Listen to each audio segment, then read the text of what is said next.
Your own grains is going to save you lots of money.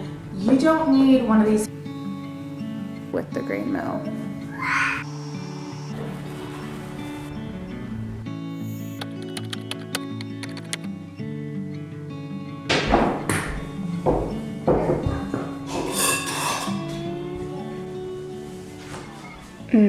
This sweet lemon candle smells so good.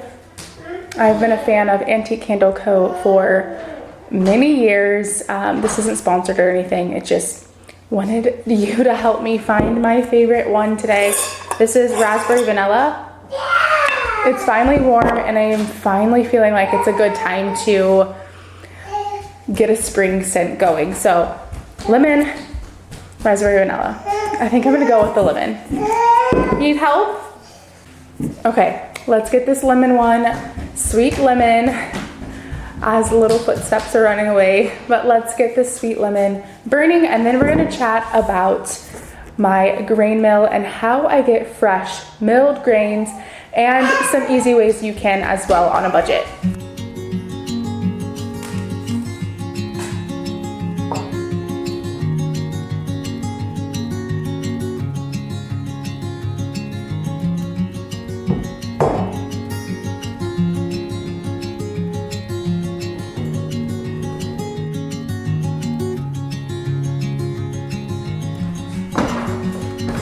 Milling your own grains is going to save you lots of money.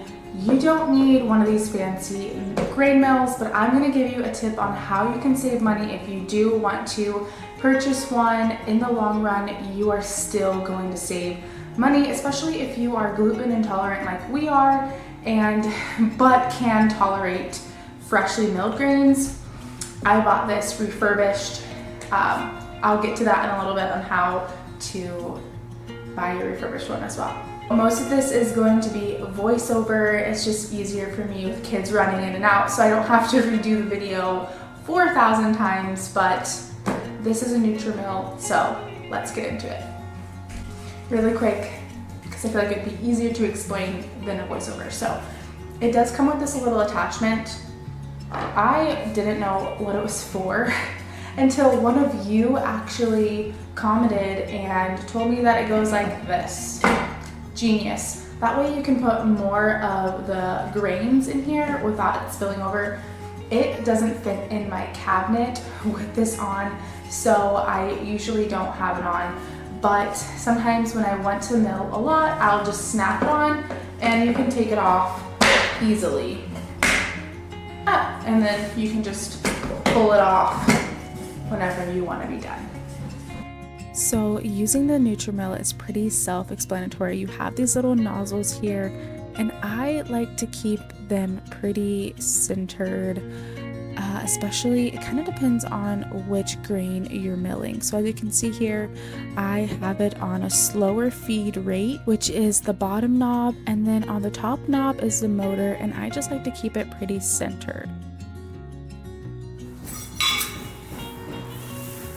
This is buckwheat. This is one of my favorite grains. It is gluten-free and it is super simple to use. It is a softer grain, so you don't have to worry about where the knobs are here.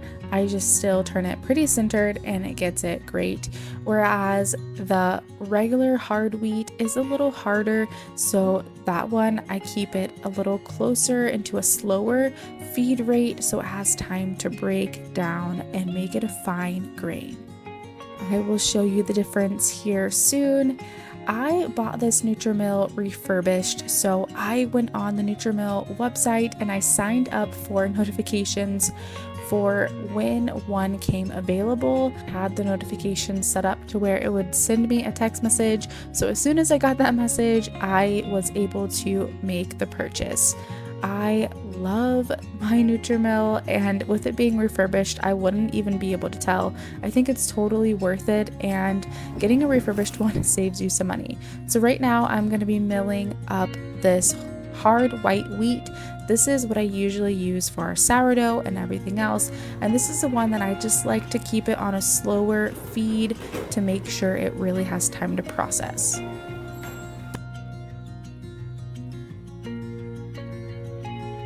Now, I will say this thing is pretty loud. It is a little bit louder than a blender, but I've heard they all are pretty loud, so I think that's just something you have to get used to.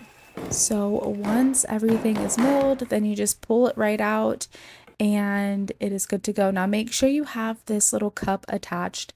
I didn't think it was necessary a few times and I took it off and left it off, and flour would fly everywhere even with the lid on tightly, so definitely keep that on. But as you can see, this milled it really fine.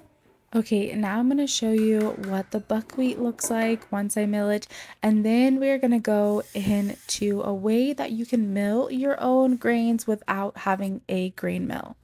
As I'm doing that, I want to read a little bit of biblical encouragement out of a favorite book of mine, Gentle and Lowly.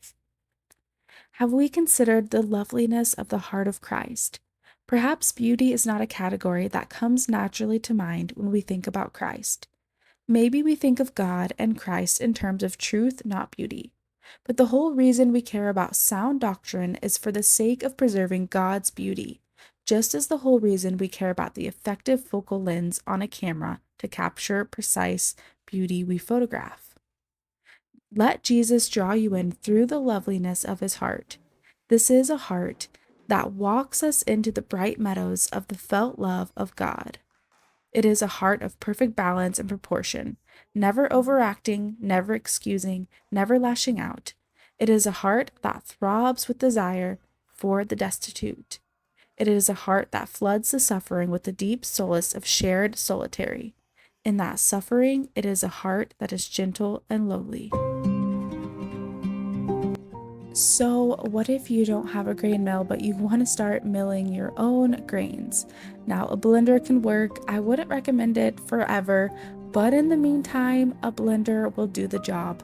Now, if you don't have like a Vitamix or something, then you probably are going to have to strain some of the bigger pieces out. As you can see, this is from the blender and there are some big chunks. I let it blend for several minutes and my blender was starting to get a little overheated, but this is what I used in the very beginning of my milling days. I'm sure if you go back to some of my first videos, you'll see me using my blender, and it worked perfectly fine in the beginning. It did heat it up a little bit, which kind of kills off some of the nutrients, but not nearly as much as some of the store-bought flour.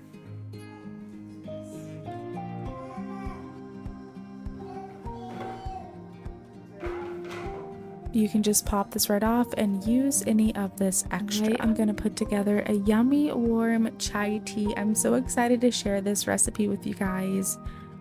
I am just going to add some water, some tea, and some spices and get that boiling. I will add the recipe down in the description, but I wanted to leave you with Exodus 4:6-7.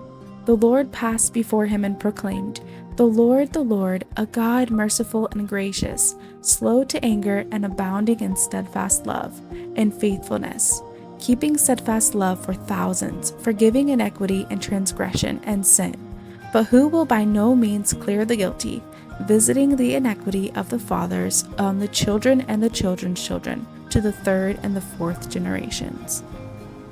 I pray that I can become more like the Lord, especially in the slow to anger. I'm so quick to anger, and I just want to be more like him in that area of my life.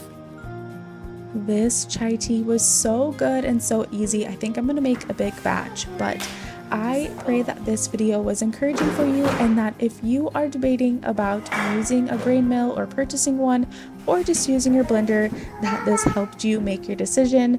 It is really self-explanatory. I hope you try it out. I will catch you guys on the next one, but in the meantime, check this video out. I think you'll love it.